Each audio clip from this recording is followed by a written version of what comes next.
लद्दाख सिर्फ एक जगह नहीं है, ये एक एहसास है। यहाँ पहुँचने के लिए सिर्फ रास्ते नहीं, हिम्मत भी चाहिए। ऐसे रास्ते जहाँ जिंदगी हर मोड़ पे एक नई कहानी लिखती है, जहाँ हवा ठंडी है पर दिल में गर्मी है, एडवेंचर की, जुनून की और शांति की। हिमालयाज़ के इन सूखे पहाड़ों में साल भर में मुश्किल से सिर्फ 3 इंच पानी होती है, तो ऐसे बंजर जगह पर पानी का होना कितना मुश्किल होगा ये सोच से भी परे है।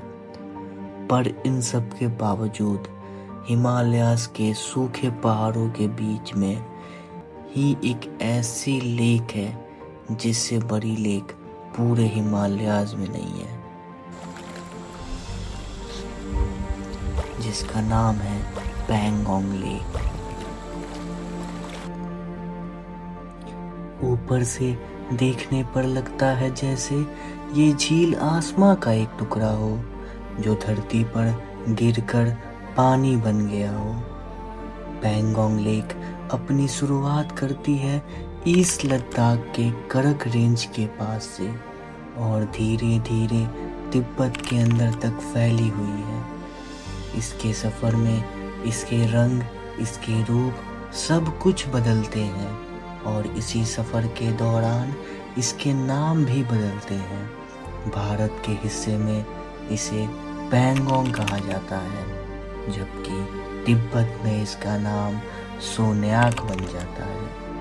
झील के किनारे बसी कुछ छोटी छोटी बस्तियां, जिनके लोग, उनके जीवन और उसकी मुस्कुराहट इसी ठंड के बीच भी गर्माहट भर देती है। इन्हीं बस्तियों में एक छुपा हुआ हीरा है, एक ऐसा गांव जिसे दुनिया अभी पूरी तरह नहीं जानती, जिसका नाम है मिराक।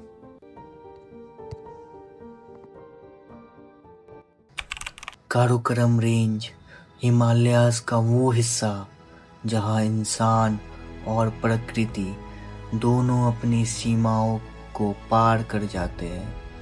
ये पहाड़ सिर्फ पत्थर नहीं, ये शक्ति, सहनशीलता और शांति का प्रतीक है। मिरक के आसपास के दृश्य ऐसे हैं जैसे प्रकृति ने खुद अपने ब्रश से उन्हें बनाया हो। हर रंग में एक नशा, हर हवा के झोंके में एक कहानी। जब सूरज ढलता है और उसकी रोशनी काराकोरम की चोटियों पर पड़ती है तो ऐसा लगता है जैसे पहाड़ आग में नहाया हो और पैंगोंग के पानी में वो आग का अक्स चमक रहा है। यहाँ के लोग कहते हैं काराकोरम को महसूस करना एक सफ़र नहीं, एक अनुभव है। ये है मिरक, जहाँ दुनिया खत्म होती है और सुकून शुरू होता है।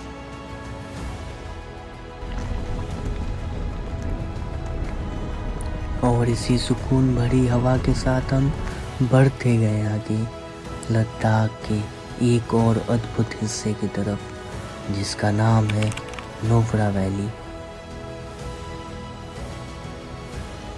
यहाँ पहुँचते ही लगता है जैसे रंग बदल गए हो, जहाँ एक तरफ बर्फ से ढके काराकोरम के पहाड़ है, वहीं दूसरी तरफ रेगिस्तान की तरफ फैला हुआ ठंडा रेत का समुंदर। ये है नुब्रा, जहाँ बर्फ और रेत दोनों साथ में जीते हैं। सोचो, बर्फ के पहाड़ों के बीच एक रेगिस्तान, ये है हंदर। नुब्रा का छुपा हुआ करिश्मा, जहाँ ठंडी हवा और रेत के टीले एक साथ नाचते हैं और हर कदम पर लगता है नेचर ने यहाँ कुछ अलग ही लिखा है। शायद दुनिया में और कहीं ऐसा नज़ारा नहीं मिलता जहाँ ग्लेशियर का पानी और रेत के टीले एक ही दृश्य में नजर आए। यही नुब्रा में बहती है सयोग नदी, जिसका अर्थ ही है दी रिवर ऑफ डेथ। लेकिन इसके किनारे जिंदगी अभी खुद की कहानी लिखती है। वैली के बीच में बसा डिस्किट मॉनेस्ट्री, जहाँ एक विशाल बुद्धा मूर्ति अपने शांत चेहरे से पूरे नुब्रा को देख रही होती है, जैसे शांति और आशीर्वाद दोनों यहाँ विराजमान हो। शाम के वक्त जब सूरज हिमालयस के पीछे छुपने लगता है, तो नुब्रा के आसमान में चमक उठती है हजारों तारे, और हवा में गूंजती है सिर्फ एक आवाज, वो है सुकून की। नुब्रा सिर्फ एक वैली नहीं, ये लद्दाख का दिल है, जहाँ प्रकृति अपने सबसे खूबसूरत रूप में बस जाती है।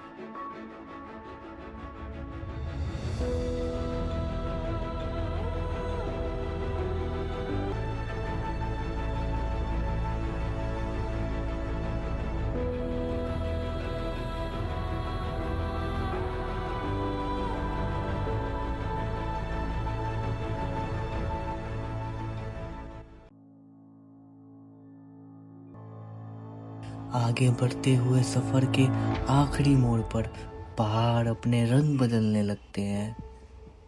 यहाँ की मिट्टी चांद की सतह जैसी लगती है, इसीलिए इसे कहते हैं मून लैंड ऑफ लद्दाख।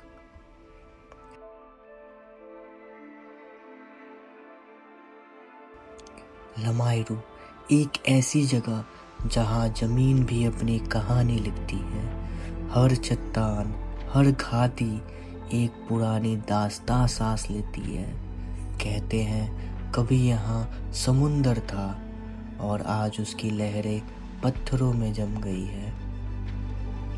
रात के अंधेरे में जब आसमां सितारों से भर जाता है, तो लगता है जैसे चांद और जमीन एक ही कहानी के दो पन्ने हैं। यहाँ की हवा में सुकून है और खामोशी में एक अजीब सा गीत बजता है। लमाइरू सिर्फ देखा नहीं जाता, महसूस किया जाता है, और यहीं पर लगता है सफ़र खत्म नहीं हुआ, बस एक नई कहानी शुरू हुई है।